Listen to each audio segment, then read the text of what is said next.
Assalamualaikum warahmatullahi wabarakatuh. Welcome back to MAB Podcast. Kali ini edisi Spill the Tea. Jadi untuk edisi Spill the Tea kali ini kita kedatangan tamu, yaitu alumni MAB lagi.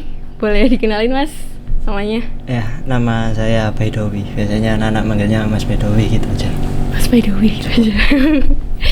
Jadi Mas Baidowi ini alumni angkatan ke berapa mas? Angkatan kedua ya, MAB Lingual. Itu MAB-nya masih di gedung sana ya mas? Atau sudah di sini? Pertama masuk masih di gedung Selatan. Oh masih di gedung Selatan. Baru semester 2 itu pindah ke sini. Semester 2 itu kelas? Ya kelas 10. Kelas 10. Oh berarti kelas 10 udah pindah ke sini ya? Gitu. Nah, jadi kali ini kita akan membahas tentang gimana sih kehidupan organisasi di kampus. Karena Mas Baidowi ini kan juga sudah kuliah ya guys. Pastinya, karena sudah alumni. Kuliah di mana mas, kalau boleh tahu? Di UIN Sunan Ampel, Surabaya. Surabaya ya. Ambil prodi apa? Hubungan internasional. Hubungan internasional. Dulu aku juga pengen dong mas masuk HI kelas 10, tapi habis itu ganti-ganti. Sebenarnya nggak ada sih niat buat masuk HI itu nggak ada. Yeah. Soalnya emang ya bukan base-nya di sana. Bukan base-nya di sana. Aku dari kelas 10 sampai kelas 12 cita-cita itu kuliah kesenian. Kuliah kesenian. Iya. Tapi kelihatan ya guys. Maksudnya orang yang suka kesenian itu kelihatan loh mas. Dari tampangnya itu kelihatan. Tampang yang agak kumus. Oh enggak kumus. Ya terus kok bisa akhirnya masuk HI mas? Sebenarnya masuk HI itu kan jalur mandiri kan. Jalur mandiri tak taruh pilihan ketiga.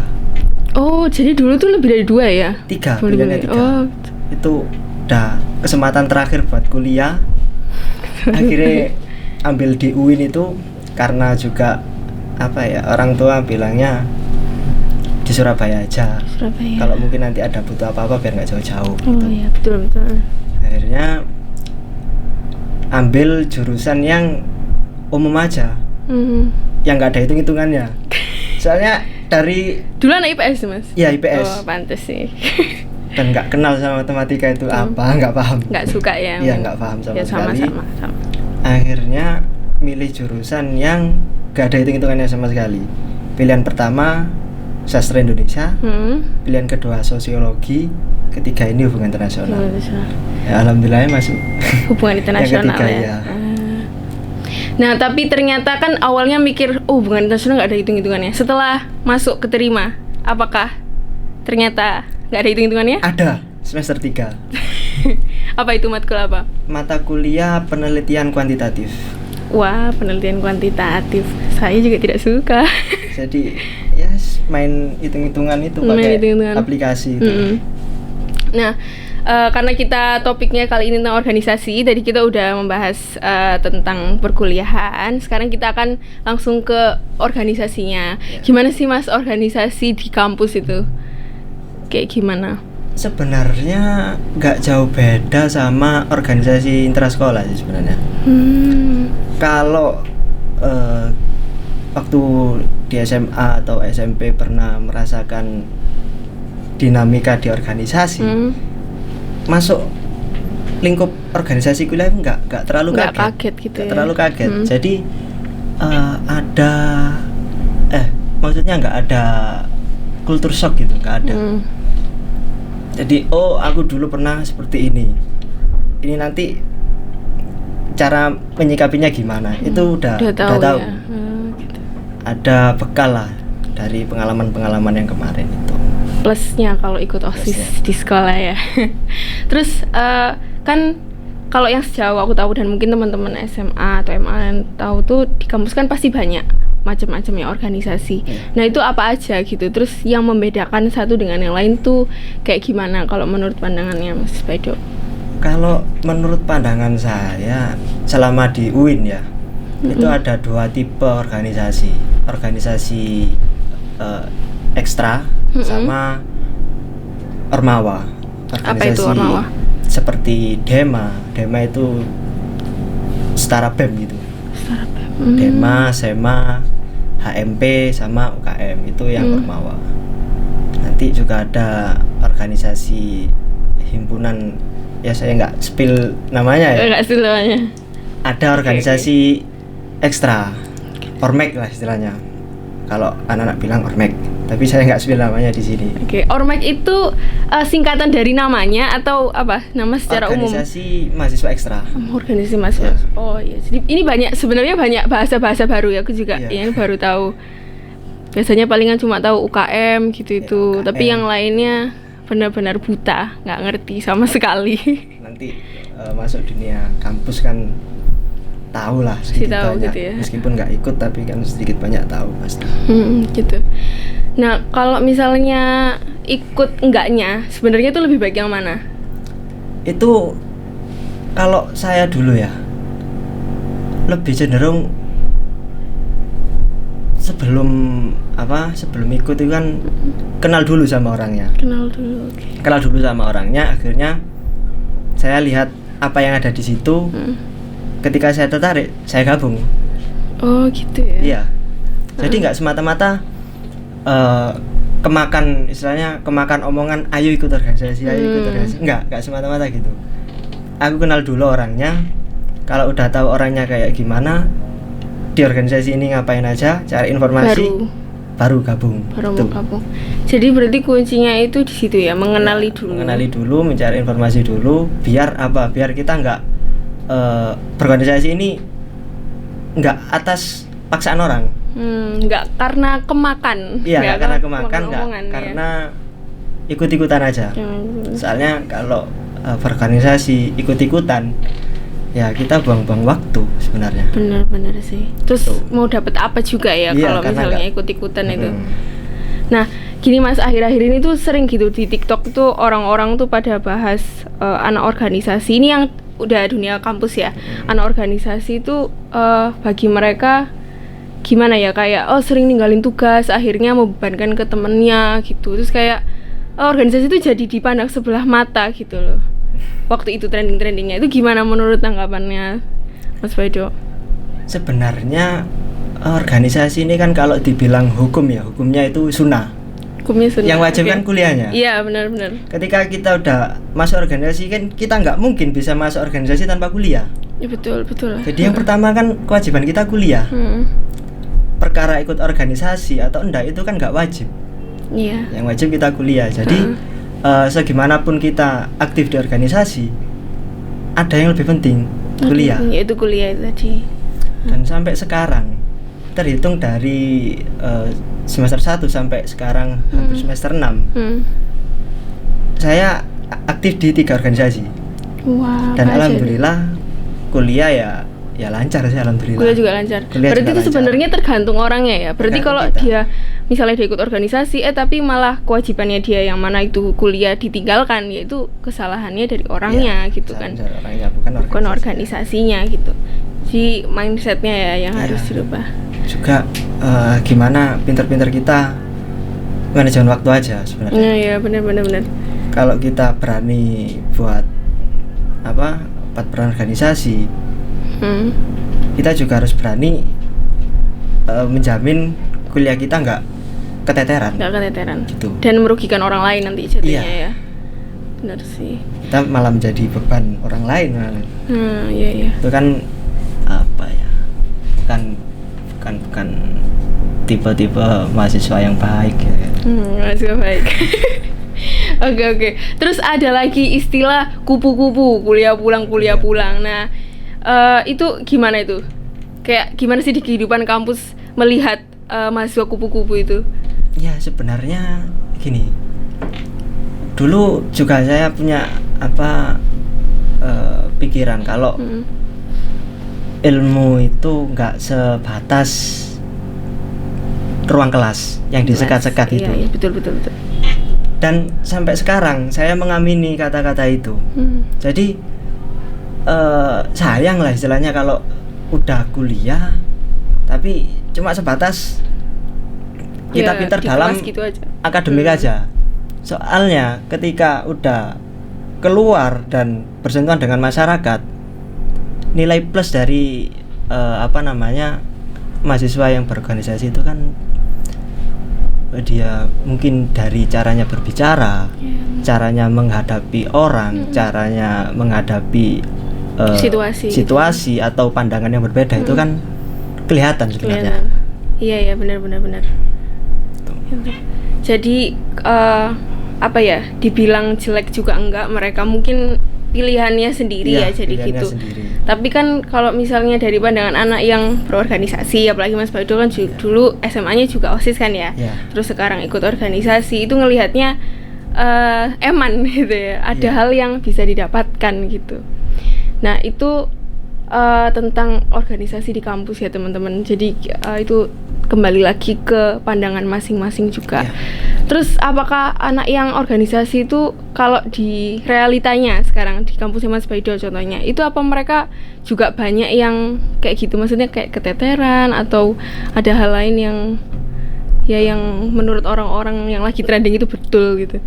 Ada. Kalau dibilang ada, jelas ada. Jelas ada. Karena gini, sebenarnya kalau mahasiswa berorganisasi itu kan banyak tipe sebenarnya. Ada yang tipenya dia memang serius dalam berorganisasi dan dia juga serius dalam kuliah. Jadi antara kuliah sama organisasi ini jalan bareng, imbang. Kedua, ada yang dia cuma mementingkan di organisasi, dia aktif di organisasi, tapi kuliahnya nggak terlalu kalah. Itu ada seperti itu, banyak. Terus ada juga yang dia fokus kuliah dan di organisasi ini apa ya, istilahnya kayak pelengkap aja. Oh gitu. Iya, kayak apa ya, sudah nggak terlalu aktif gitu. Ada seperti itu. Jadi memang bermacam-macam ya spesiesnya ya mahasiswa itu di situ. Gitu. Jadi memang berarti beda gitu loh. Mungkin kalau di sekolah kita nemu ya anak gitu-gitu aja. Tapi nanti setelah masuk kuliah ternyata lebih dari itu. Udah lebih dari itu. Lebih dari itu kayak sudah gitu. Sudah ada yang seperti ini, seperti itu. Banyak. Berbeda sekali ya. Nah terus sempat juga ada yang bilang waktu itu kalau ikut organisasi di kuliah itu nanti bisa menghambat kelulusan. Itu benar nggak? Enggak juga. Enggak juga ya? Enggak juga. Beberapa senior saya itu aktif organisasi, kuliahnya juga lulusnya cepat. Iya. Dan apa ya, organisasi ini kan sebenarnya kalau kita cerdas bisa menjadi dorongan buat kuliah lulus cepat. Tapi kalau kita salah menafsirkan dari awal, ya wassalam. Assalamualaikum. Jadi penghambat. Oh iya benar sih, bisa jadi bumerang gitu ya istilahnya. Oke, terus karena masih membahas persoalan kampus, sekarang kita akan menanyakan, karena ini kan edisinya spill the tea gitu kan ya. Berarti kita mau spill tentang kehidupan mahasiswa di kampus selain organisasi. Mahasiswa itu juga ada yang kerja gitu kan ya Mas. Terus itu dari segi aktivitasnya. Kalau dari apa mungkin karakternya gitu, mungkin supaya kita tidak culture shock ketika masuk kampus. Apakah ada pesan dan kesan dari kampusnya sendiri, terutama kampusnya Mas Baido? Ya sebenarnya apa ya, nggak ada pesan khusus atau pesan apapun enggak. Cuma kalau benar-benar mau kuliah, ditata lagi lah pikiran sama niatnya. Oke. Jangan sampai salah ambil jalan, salah ambil pergaulan. Itu aja sih sebenarnya. Soalnya ketika kita udah masuk kuliah, salah ambil jalan, salah ambil circle, udah terus gak jadi apa-apa itu ya. Udah malah rugi semuanya. Kita rugi biaya, rugi waktu, rugi tenaga. Karena kan mungkin kalau di kuliah apa ya, udah nggak kayak di sekolah ya Mas Baido. Beda, jauh beda. Orang tua juga apa ya istilahnya, anak-anaknya ya udah pada besar gitu. Pasti kan mungkin jangkauannya ya lebih besar juga, dan kan kita nggak mungkin berharap orang tua atau dosen kan juga berbeda kan ya Mas ya sama guru kan. Jadi ya harus bisa survive sendiri ya, intinya kayak gitu. Harus bisa survive sendiri, harus bisa apa ya istilahnya trial and error sama dirinya sendiri. berjuang. Heeh. Karena saya dulu juga apa ya, sering tes ombak lah istilahnya. Aduh. Kayak gitu. Ya. Nah, kalau sekarang sendiri Mas Baido tuh kuliahnya online atau sudah tetap muka? Sejauh ini alhamdulillah masih online. Alhamdulillah Masih nyaman. online. Enakan online atau offline kalau kuliah? Sebenarnya kalau bilang online offline ya jelas offline lah. Iya. Udah sama kayak sekolah aja dah. Iya. Lebih nyaman belajar tatap muka atau tatap laptop gitu aja. Tetap muka jelas sih. Nah, Kan ketemu gurunya langsung. terus lagi ketika kuliah daring kan nggak ada kegiatan yang istilahnya paling cuma webinar. Oh iya, benar-benar Terus benar. kemudian nggak jauh-jauh dari itulah. Tapi kalau kuliah Pasti bosen.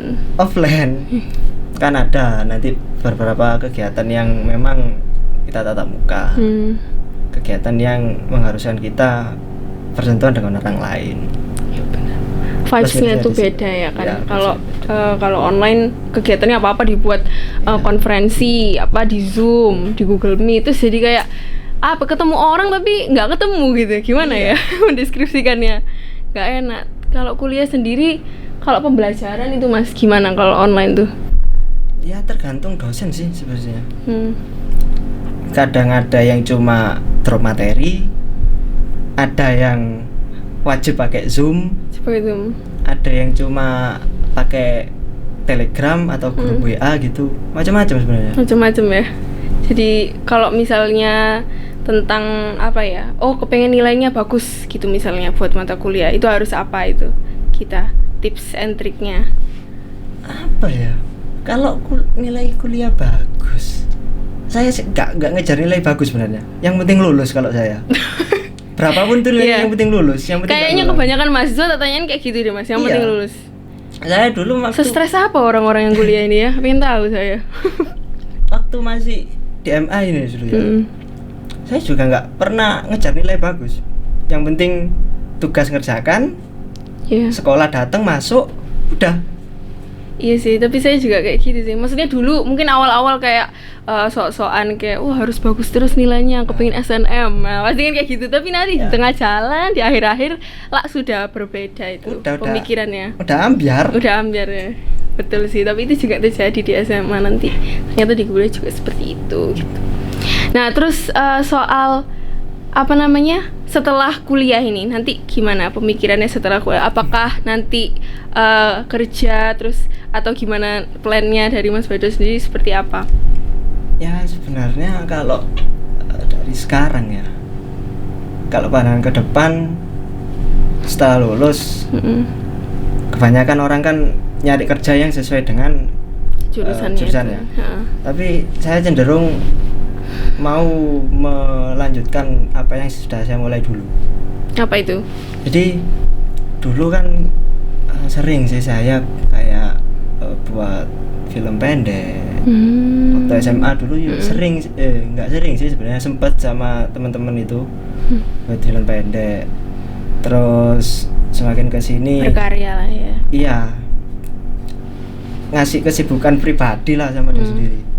Itu yang mau tak teruskan sebenarnya. Untuk urusan kerja nanti kan ya menyusul. Insya Allah rezeki nggak akan kemana ya. Iya. Bener-bener. Ya itu tadi ya, kembali lagi ke kuliah itu harus ngambil jurusan apa nanti supaya nyambung ke kerjanya. Orang-orang tuh rata-rata kayak gitu. Teman-temanku juga pada mikir kayak gitu Mas, kayak mungkin dia dapat pemikiran-pemikiran dari orang tuanya mungkin atau saudara-saudaranya, kan kita nggak pernah tahu gitu. Tapi menurut Mas Baido sendiri gimana sih sama orang-orang yang mikir harus ambil jurusan yang sesuai sama kerjaannya nanti, padahal kan belum tentu nanti kayak gitu. Banyak kan orang malah keluar dari jurusannya itu. Sebenarnya nggak menyalahkan sih, tapi lebih ke arah kurang tepat aja. Kurang tepat. Sama niatnya itu tadi ya. Karena udah murnikan aja niatnya. Kalau kuliah ya belajar, cari ilmu, cari pengalaman, eksplor diri. Udah, nanti urusan mau kerja jadi apa, yang jelas kita udah ada usaha ya, dari betul. Kuliah, dari kita eksplor diri sendiri, itu udah ada usaha. Urusan nanti pekerjaan kita seperti apa, udah sistemnya di atas itu. Sudah pasrah aja gitu ya. Yang Iya. penting kan berdoa, berusaha gitu kan ya, maksudnya. seperti apa. Ya, betul. Jadi itu dia guys tentang dunia perkampusan bersama Mas Bado. Mulai kita tadi bahas mulai dari organisasi yang seperti apa, terus kita bahas kehidupan mahasiswa di kampus sama di kampusnya Mas Bado, dan juga sampai pandangan setelah lulus. Jadi bisa disimpulkan kalau mungkin sekarang teman-teman yang mungkin seusiaku mungkin yang mikir jauh gitu Mas. Rata-rata anak-anak sampai sekarang tuh mikir udah jauh-jauh loh Mas. Udah sampai kayak setelah itu nanti mau ngapain. Padahal itu nggak selalu seperti itu gitu ya. Setelah kita udah ke jenjang berikutnya itu loh, tidak selalu seperti yang kita ekspektasikan sebenarnya. Ya sebenarnya kalau saya pribadi ya lihatnya, kalau kita mikir ke depan jauh itu kan bagus sih sebenarnya. Sebenarnya bagus. Kita istilahnya udah punya timeline buat diri kita sendiri. Persiapan itu ya. Udah punya persiapan. Entah nanti ketika kita sampai di satu titik yang ada di timeline ini berbeda dengan apa yang kita harapkan, setidaknya kita udah punya persiapan. Karena menurut saya sesuatu itu lebih baik dipersiapkan tapi tidak dipakai daripada dipakai tanpa persiapan. Berarti bukan diremehkan ya, cuma dipersiapkan. Dipersiapkan. Karena kalau sesuatu dipakai tidak dipersiapkan, sudah tahu sendirilah bakal gimana jadinya. Iya, betul. Pernah merasakan yang seperti ini. Tapi yang jelas kan menerima itu tadi kan Mas. Maksudnya walaupun kita udah mempersiapkan A B C D E, udah serius, tapi ternyata di akhir tidak seperti yang dibayangkan. Nah itu gimana sikapnya gitu kan, responnya buat menerima. Mas Bado sendiri pernah nggak merasakan hal yang seperti itu? Kayak udah nyiapin ini banyak, ada planning sendiri gitu, ternyata di akhir nggak sesuai. Sering. Kan pernah lagi sering. Jawabannya singkat, padat, jelas. Sering. Ya itu yang tak rasakan dulu waktu pendaftaran kuliah. Rata-rata gitu ya. Masuk SNM itu ambil kuliah kesenian dua-duanya. Nggak masuk. Ya, ngambil di mana itu Mas? Di Jogja sama Solo. Isi. Sebenarnya kalau bilang kecewa ya kecewa, tapi ya masa mau kecewa terus sih? Ya benar, hidup harus berjalan ya. Nah, hidup harus berjalan. Masa kecewa terus ya kita nggak jalan-jalan. Tuh. Ya udah, mungkin rezekinya nggak di sini, nyari yang lain. Nyari akhirnya ya ketemu di Winsa ini. Tapi Winsa itu memang dari pure orang tua atau Mas Bado sendiri sudah kayak punya cadangan? Maksudnya bukan cadangan ya, tapi anggapannya kayak ya udahlah kalau nggak bisa ke sini ya ke sini gitu.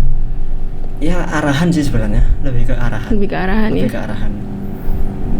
Soalnya dulu jangankan di Winsa, kuliah di Surabaya pun nggak ada pandangan. Nggak ada pandangan kuliah di Surabaya. Memang kepengennya di Jogja ya, soalnya kan sekolah yang dituju ya di sana. Kepinginnya di daerah Jogja, Jawa Tengah, daerah situ lah. Udah di Jawa Timur ini udah nggak ada pandangan sama sekali. Tidak ada pandangan hidup ya, Jawa Timur ini sepertinya tidak ada tujuan hidup di sini. Tapi ya mungkin udah diatur di sistem atas. Iya, mau gimana? Harus di Surabaya ya, akhirnya ada aja hal-hal yang membawa Mas Badowi ke Surabaya. Ada aja. Itu ya. Seperti itu. Nah ngomong-ngomong soal arahan, karena kan Mas Badowi asalnya mau kemana tapi ternyata malah dibawa ke sini, itu gimana buat mungkin pesan buat saya juga, terus teman-teman juga gitu kan. Kita kan yang apalagi yang kelas 12 itu sekarang udah pasti punya pemikiran pengen kuliah di mana, terus ngejar, mungkin ada yang ngejar SNM, ada yang SBM, ada yang udah linjur juga gitu kan. Udah ada dua anak IPA yang pindah ke IPS soalnya mereka nanti mau linjur gitu. Jadi persiapannya mereka itu menurutku udah sangat wah keren gitu loh. Aku sangat kayak keren arek-arek ini gitu. Tapi harusnya tuh ada sesuatu lah yang bisa menyadarkan kita kalau kita itu nggak ada apa-apanya dibanding sama kuasa Allah gitu loh, ya kan? Nah gimana sih pesannya? Soalnya kita kan nggak pernah tahu ke depan nanti gimana. Ya, yang sudah pernah merasakan ini. Dari pengalaman saya ya, kalau udah mempersiapkan seperti itu, dikomunikasikan baik-baik sama orang tua sebenarnya. Karena kalau aku dulu bikin kuliah di Jogja itu udah nggak ada omongan lagi sama orang tua. Gitu. Udah nggak pernah ngomong, maksudnya nggak pernah ngomong perihal kuliah. Jadi ketika ada berita apa masuk seleksi apa istilahnya yang lolos di SNM itu, aku langsung ngabari mau ambil di Jogja. Langsung langsung ngabari, dan ketika ngabari itu udah ngambil sekolah itu. Soalnya menurutku kalau udah ngambil mau digagalkan ya nggak bisa kan. Tapi ternyata orang tua bilang coba ambil yang di Surabaya itu di Malang. Dan aku ngengkel. Ya sengengkel-ngengkel apapun kalau orang tua nggak setuju ya tetap enggak ya. Nggak bisa. Itu yang sebenarnya kesalahan terbesar di situ. Nggak ada komunikasi sama orang tua. Ya sih ya sedikit ngelawan lah. Buat maksa kuliah di luar. Akhirnya kalau orang tua bilang pasti kuliah di Surabaya, ya udah terjadi. Beneran terjadi kuliah di Surabaya. Berarti sangat penting ya restu orang tua. Kan kalau misalnya Mas Baidowi sebelumnya sudah ngomong dulu, mungkin itu ya, kalau dikomunikasikan mungkin beda cerita ya. Jadi pelajaran teman-teman buat kita. Dari awal udah diomongin. Kalaupun misalnya kita tahu orang tua kita tuh alah paling nggak dibolehin, tapi nggak apa-apa ya sebenarnya gitu, diomongin aja ya. Diomongin aja, komunikasi baik-baik. Gimana cara kita menyampaikan argumen ke orang tua, nanti insya Allah orang tua itu bisa lah nerima. Nggak mungkin memaksakan, itu nggak mungkin. Betul. Karena kan biasanya kayak alasannya ya mereka tahu yang terbaik, karena kan kayak gitu. Tapi kalau misalnya ya memang mau kan ya kenapa enggak ya? Maksudnya kan ada kesempatan sebelum kayak ini ya, tadi. Sebelum malah beda cerita ya. Ini sangat penting restu orang tua teman-teman. Jadi sebelum lebih jauh alangkah baiknya untuk dibicarakan dahulu. Ya. Gitu. Nah ya sejauh ini mungkin segitu dulu ya obrolan kita. Mungkin ada tambahan dari Mas Baidowi sebelum kita menuju ke akhir. Ya apa ya tambahannya? Tetap semangat gitu aja. Tetap semangat.